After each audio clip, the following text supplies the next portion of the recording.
Hello darlings, today I'm showing you the box. I'll show some treasures. It's the Greek commemorative coins on Spyros Louis.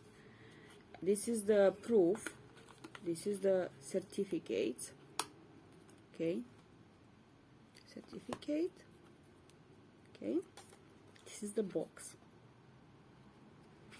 This is the treasure. See, Spyros Louis. Let me take him out of the box. Wait. Okay. I manage. I become faster at it. This is the proof quality. Spyros Louis. €2 commemorative coins. After, let's go to the BU quality. It's in the card. Here is a photo of Spyros Louis, and here is the coin. This is the BU or BE, how it's known by other countries. And of course, I have the uncirculated version of Spyros Louis. Okay, oh, awesome coins, one of my favorites. Don't worry, I have a lot of favorites, so you'll see a lot of videos on the subject. And if you want it circulated, just take it to the kiosk, you'd circulate it. I wrote some notes because I don't really base myself on my memory, and because you don't want a video scrabble legs, better for me to look down every now and then and read, because I truly don't remember things. So let's start. Who was Spyros Louis and why he was celebrated as a national hero? Basically, he was the first one to win the marathon, the Olympic marathon, in 1896 at the Olympic Games, Summer Olympic Games. He was born Spyros Louis in Marousi, Kingdom of Greece, on 12th of January 1873. He grew up in a poor family, and he was helping his father to carry mineral water in Athens.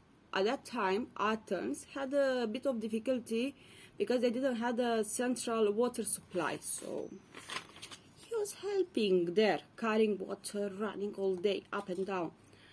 After Pierre de Coubertin decision in 1894 to revive the Olympic game, preparation were made to organize the first Olympic modern Olympic Games in Athens. So one of the races which will be at the event will be the marathon, which it was held for the first time then. So the marathon, it started then for the first time, and Spyros Louis was part of it. You'll see further on. Okay, the suggestion was made by the Frenchman Michel Briel, or Briel.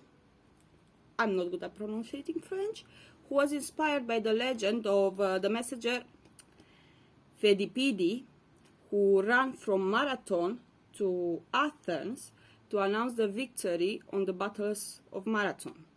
Then he just dropped dead. He got exhausted, poor thing.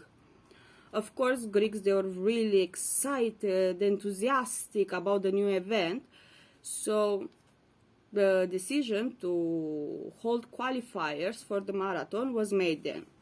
The races were started by the Colonel Papadiamantopoulos, who previously Louis has served under him in the military. Forgot to tell you that for a short while Spyros Louis was enrolled in the military, but short while.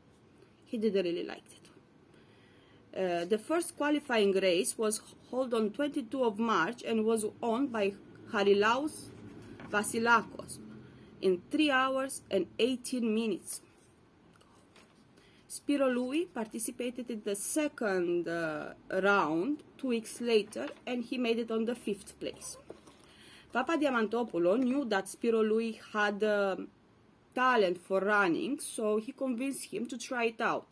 The Olympic marathon was held on 10 of April or 29 of March, based on the Julian calendar, which at that time was used in Greece.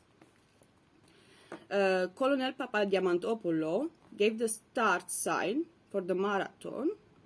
The group was relatively small, 17 athletes, from which 13 they were Greeks.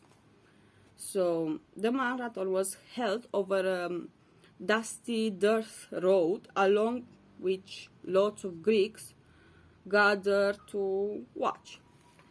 In the town of Pikermi, it said that Louis stopped at the local tavernaki to have a glass of wine. Later on, his grandson, also named Spyros Louis, because we need to take further the family name, so his grandson, Spyros Louis, said that that's not true, that his girlfriend, his grandfather's girlfriend at that time, gave him half of orange, and later on he went and had a glass of cognac with his father-in-law to be.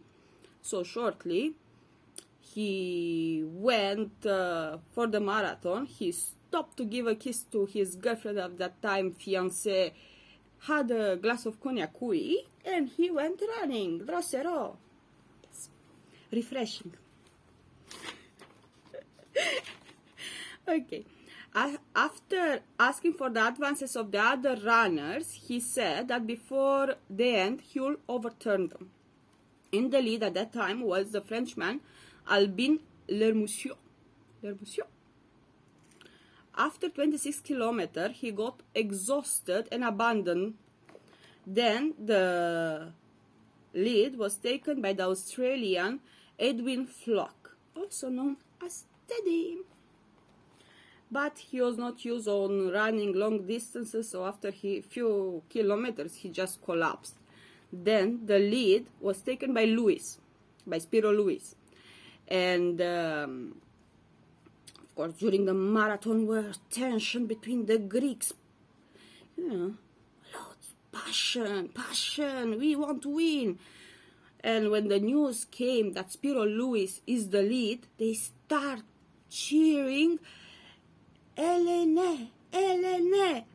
He was greeted with cheers when he entered the Panathinaik Stadium for the final part of the marathon. During the last lap of the marathon, with him was running the Crown Prince Constantine and Prince George of Greece. He finished within the time of 2 hours and 58 minutes, 50 seconds. The king stood from his chair to congratulate him for his success, and to add to the great picture of everything, the second and the third place was also won by Greeks. So, but a bit later on, in all the celebration, they find out that the third one, with the name of Spiridon Balokas, he cheated. He used the courage to make a part of the course, so he got disqualified, which the third place went to the Hungarian Gyula Kellner. After the victory, Spyros Louis received many gifts from his countrymen, jewelries. He got the free face shaving at the barber shop for life, you know. Life, no pay. That's a good win. You save some money there. We don't know if he accepted any of this, but what we know is that he accepted the courage which he asked from the king to go back. He needed a way to go back. He will not go running. He was exhausted, poor thing. Anyways, he ended his athletic career to become a farmer and a police officer. Somewhere in 1926, he got arrested for forging military documents, and he spent a bit more than 1 year in the jail. Sorry. Which is the difference? Fridge. Anyways, his last public appearance was in 1936, like 10 years later, at the Summer Olympic Games in Berlin, where he was invited to be a guest of honor. He was received by Adolf Hitler. I prefer Adolf. You let me know what you prefer. And he offered to Adolf a branch of olive from Olympia, where the Olympic Games were born. They took place. They were the birthplace of the Olympic Games. Anyways, in a sign and a symbol of peace. That's an irony. Come on. That is irony. Pure irony. Basically, he recalls the moments of his winning, something like that hour was unimaginable, and it still appears to me in my memory like a dream. Twigs of flower were raining down on me. Everybody was calling my name, throwing their hats in the air.